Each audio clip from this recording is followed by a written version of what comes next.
تخيل إن طبق الأكل اللي قدامك، سواء سلطة أو لحمة، مرتبط بشكل مباشر بسعر الغاز. والغاز ده مرتبط بالتوتر بين إيران ودول الخليج. يعني ببساطة، أي تصعيد في الخليج ممكن يوصل لك في صورة غلاء في الأكل. إزاي ده بيحصل؟ ليه الخليج مهم أصلا؟ الخليج مش مجرد منطقة عادية، ده مركز طاقة في العالم. حوالي 20% من نفط العالم بيمر من مضيق هرمز.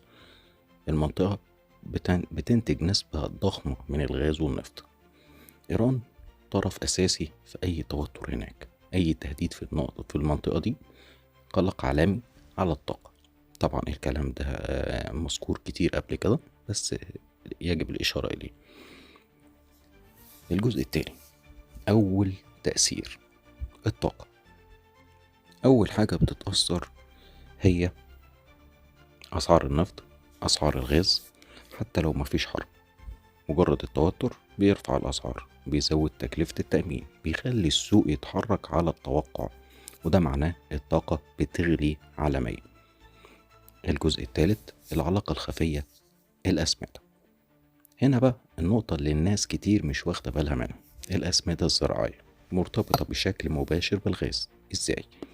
عن طريق عملية اسمها هابر بوش. العملية دي بتحول الغاز الطبيعي لأمونيا، وبالتالي لأسمدة.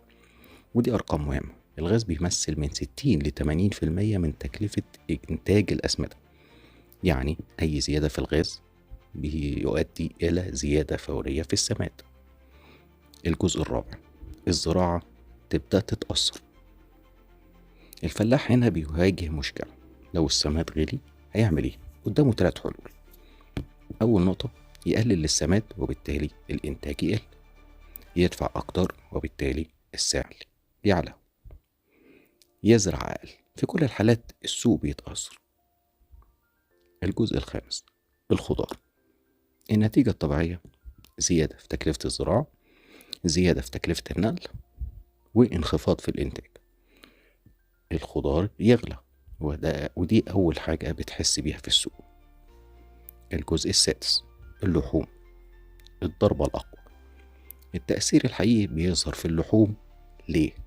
لأن الحيوانات بتاكل أعلاف، ذرة، صويا. الأعلاف محتاجة سماد. السلسلة هنا، زيادة في سعر السماد، زيادة في سعر العلف، زيادة في تكلفة التربية، زيادة في سعر اللحم.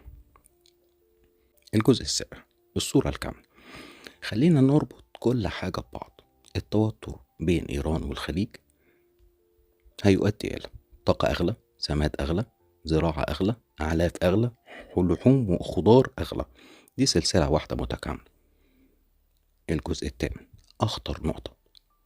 الموضوع مش محتاج حرب فعلية، مجرد تهديد، توتر، تصريحات، كفاية تخلي الأسعار تتحرك عالميا.